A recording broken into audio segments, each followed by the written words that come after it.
We welcome you back to our special edition of CBS 11 News at 6. Today we are tackling some of your most frequently asked questions about money and economic well-being as we all navigate through this uncertain world right now and this uncertain economy.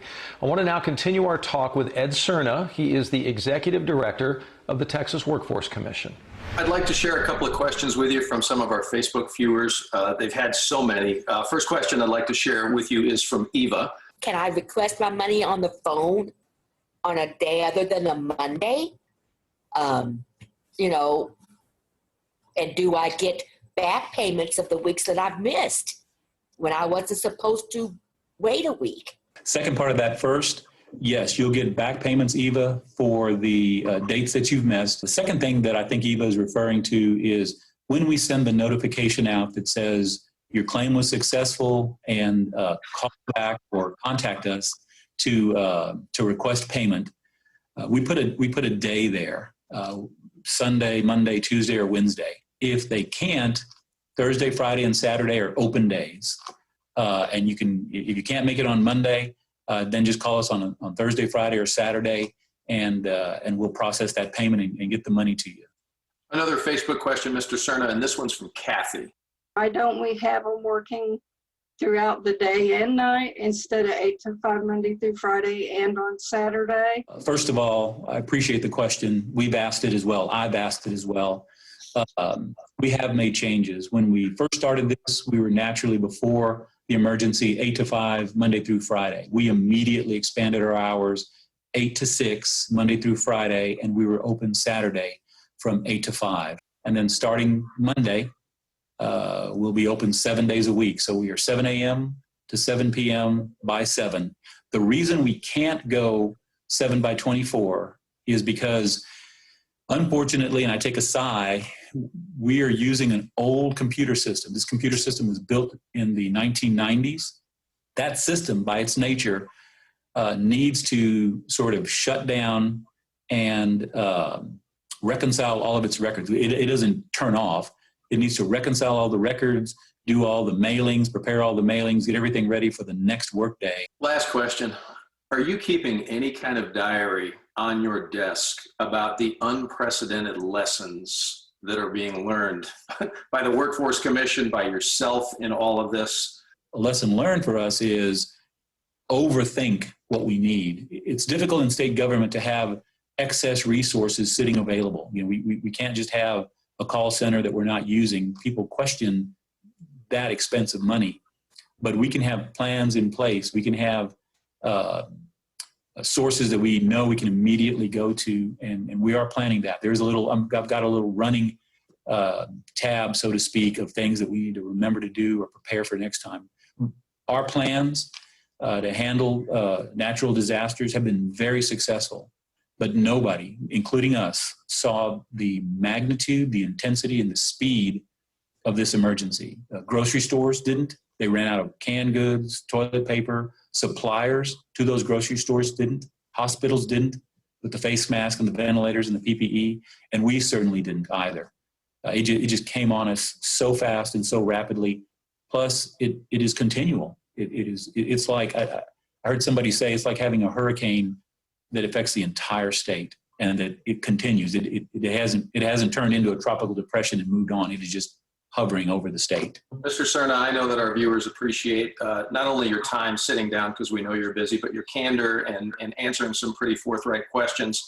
What would your message be to those who just haven't gotten through, to those who are struggling to hang on right now? We will help you. We are not going to forget you. We are not giving up. We don't know where the end of all this is at, but we are dedicated to the end and past that. Mr. Ed Cerna, we thank him. If you have filed, by the way, for unemployment benefits, the next item is I want you to be careful, because the next call you get could actually be a scam. You should be aware the Texas Workforce Commission says people falsely saying that they are with the agency may try to get you to give them your personal information. While it's possible that a commission worker obviously will reach out, Mr. Cerna just talked about that, they will never ask for a credit card number, a processing fee, or anything other than the last 4 digits of your bank account account or your routing number. However, a legitimate employee with TWC is going to need to confirm your identity. The agency says that anyone who receives a call should be careful about the information you give out, and if you have any doubts whatsoever, just hang up the phone. Now, let's talk stimulus money. While millions of Texans are going to be getting stimulus direct deposits this week from the federal government, for many, it could in fact be several weeks, even months, before that much needed financial help will arrive. Can you do anything that might help your chance of getting a payment faster? For some of you, the answer is yes. Here again, I-Team reporter Brian New. Yeah, Doug. So if you're someone that normally gets your tax refund sent directly to your bank account, you're good. You don't have to do anything extra. If you're not, we're going to tell you about 2 new online tools from the IRS that may help you get your money a little quicker. By the end of the week, for more than 50 million Americans, their $1,200 stimulus check will be in their bank account. But what about everyone else left waiting with questions? Questions like, what if I have not recently filed taxes? How do I get a check? The IRS now has a fix for this. Go to the IRS website and click on Non-Filers. Enter payment info here. This allows those who are not required to file taxes because of a low income to give the IRS their information so a check can be sent. But what if you did file taxes but did not set up direct deposit with the IRS? Is there a way to get my check sooner? Yes. This week, the IRS will be launching a second online tool. This app will be called Get My Payment. Here, you'll be able to enter your bank account information. That way, you can have your payment sent straight to your account, which will be much faster than having to wait for a paper check to come in the mail. But there is a shortcoming to this system, which leads us to our next question. What if my direct deposit information has changed? The new app will not allow taxpayers to change bank account information that's already on file. The IRS says this is to protect against fraud. As of now, if an old bank account was closed, you'll likely have to wait for a paper check. So by no means is this a perfect system, but Doug, the IRS says that they are trying to find that balance between preventing fraud as well as trying to get those stimulus checks out as quickly as possible. So let me ask you this before you go, Brian. Is there any possibility of tracking the stimulus check coming to you, where it's at in the process?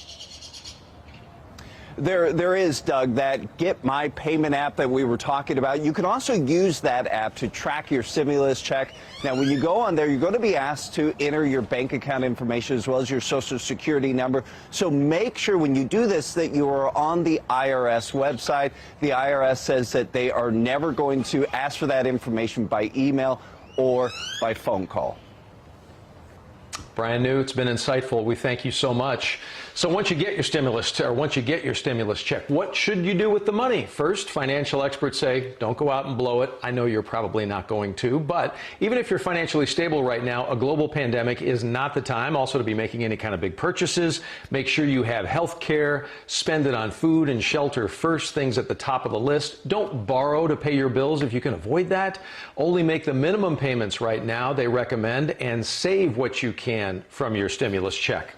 And depending on where you live, the deadline to protest your property taxes will likely be delayed several weeks. We know that, all because of the stay-at-home orders we have. Appraisal districts have been closed to the public. Denton County says they do plan to mail the notices the last week of April. That date for Tarrant County is May 1st, and from there, property homeowners will then have 30 days to raise your hand and say, I'd like to protest my tax valuation if you choose to. Most counties are asking people to appeal online or over the phone. But despite the financial chaos around all of us, some taxpayers will still face increases in property valuation.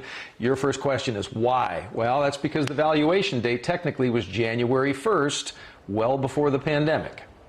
You have to weigh the need for tax revenue with the need for relief that taxpayers need right now. And that's a hard thing to do. Local leaders across the state have asked the governor to roll back tax appraisals to 2019 valuations. The governor's office has not yet responded to our request for a comment on that. And while some businesses are closed, others are doing better than ever, and they need more employees to keep up with the demand. In a moment, who is hiring right now in North Texas?